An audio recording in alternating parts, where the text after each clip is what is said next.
A PEC ela tem um vício fundamental, né?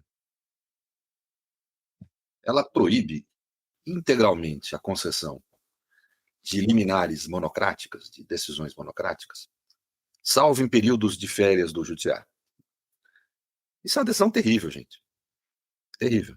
A PEC foi produzida exatamente no tempo em que decisões monocráticas do judiciário salvaram a vida de pessoas na pandemia. Decisões monocráticas em controle de constitucionalidade e que sempre se pode alegar, não, mas o sujeito individualmente poderia ter entrado com uma... Tá, o cara tá lá, vai saber que vai pegar o vírus, como é que ele vai pedir individualmente medidas de saúde pública, né? Então, realmente é uma... Como é que ele vai fazer isso, né? Então, só mesmo liminares como foram dadas contra atos e omissões do Executivo e mesmo do Legislativo na época que salvaram a vida de pessoas, impediram muita gente de ter pego a doença, etc. Né?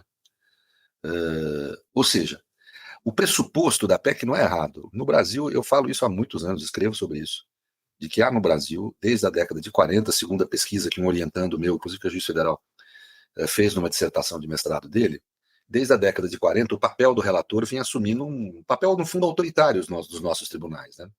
O relator decide muito, além do que deveria. O direito na modernidade, desde as cortes de Westminster, ele é caracterizado por isso. Há uma certa compreensão que a decisão colegiada, coletiva, tende a ser menos arbitrária do que a adesão individual. Né? Então, isso se reflete em qualquer constituição democrática do mundo contemporâneo. Né? Então, realmente, o pressuposto está correto. Agora, o Supremo vem tentando corrigir isso. Estabeleceu mudanças no regimento interno na gestão da presidente Rosa Weber, que dão um bom caminho de solução. Né? Ou seja, você pode conceder liminares quando tiver perante o perecimento de direitos fundamentais.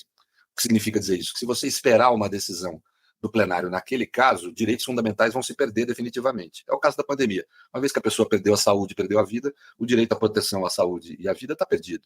Né? E a Constituição determina como cláusula pétrea que todos nós temos direito a não ter direitos nossos perecidos por falta de proteção jurisdicional. Ou seja, que é um dever do Estado prestar tutela jurisdicional a qualquer ofensa a direitos.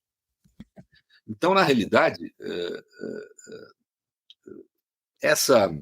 esse tipo de decisão é importante que exista nessa situação excepcional. Como regra, a PEC está correta, como regra geral.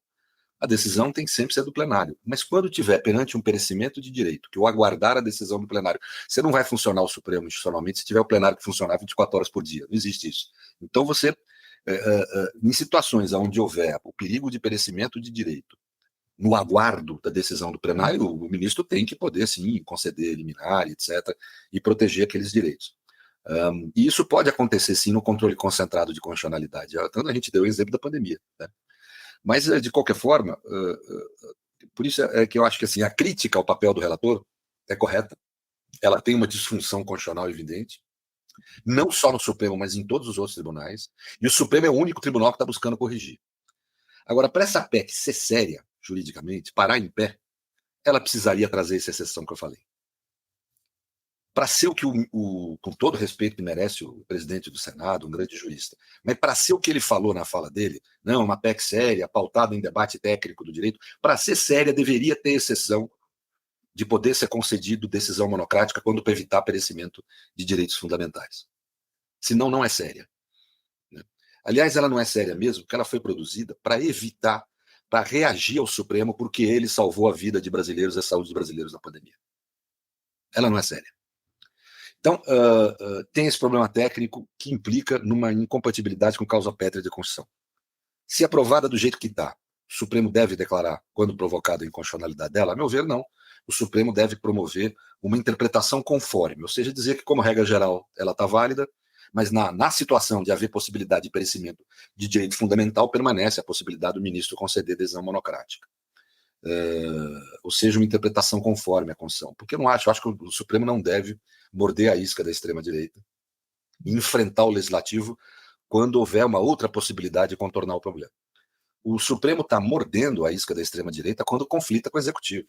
Primeiro porque o chefe do Executivo não tem nenhum papel na tramitação de uma PEC. Nenhum papel. Aliás, essa questão poderia ser tratada por projeto de lei federal, que é muito mais fácil de ser aprovado. Não foi tratada para fugir do veto do Executivo. Né?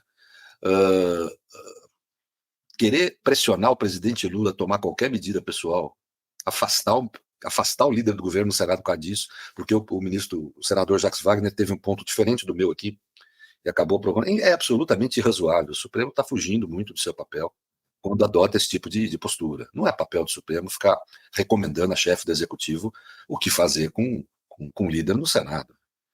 Né? Inclusive porque há um exagero nisso.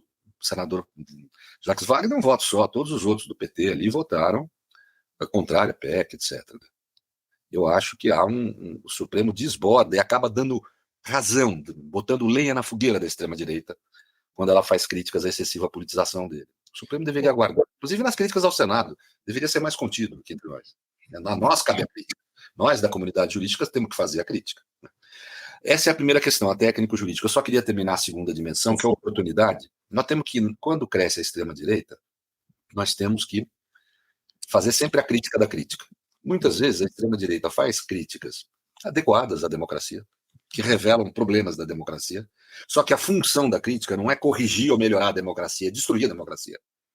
Carl Schmitt, por exemplo, fez muito isso quando criticava a democracia representativa. Por exemplo, no livro Crise da Democracia Parlamentar. Você pega ali algumas críticas dele, nós temos que admitir que às vezes são corretas. Né? Muitas vezes, por exemplo, o representante, o eleito, age muito mais em torno do seu próprio interesse do que no interesse de quem o elegeu. Né? As decisões, às vezes, na democracia demoram, como ele falou. Quer dizer, ou seja, mas só que ele fazia a crítica não com a função de corrigir a democracia ou de melhorar. Ele fazia a crítica para destruir a democracia. Então, mesmo o pressuposto dessa PEC tendo algum sentido positivo, que é reduzir o papel do relator, um papel inadequado, face à condição que os tribunais do Brasil ele exerce, a preocupação ali não me parece ser uma preocupação de corrigir a jurisdição, até porque existem várias outras medidas também necessárias de serem adotadas. A intenção ali é, por parte da extrema-direita, de destruir o judiciário e a democracia, como ela já revelou na Polônia, já revelou na Turquia, recentemente em Israel, antes do conflito. Né? É uma predileção da extrema-direita em atacar o judiciário, que ele representa limites ao poder político. Posso discutir depois aqui. E no plano do Centrão, com todo o respeito do presidente Pacheco, etc., há um oportunismo, como falou aqui o Florestan. O presidente Pacheco, com todo respeito, pelo que eu li na mídia, ele pretende melhorar aí o desempenho eleitoral dele com o eleitorado reacionário, está preocupado com isso, que critica ele por supostamente ter sido leniente no passado com o STF. Na realidade, ele estava sendo ponderado, equilibrado, face à condição da democracia. Né? Mas para poder atrair, vamos dizer, esse eleitorado de extrema-direita, ele resolveu comprar esse conflito com o STF absolutamente sem sentido. Né?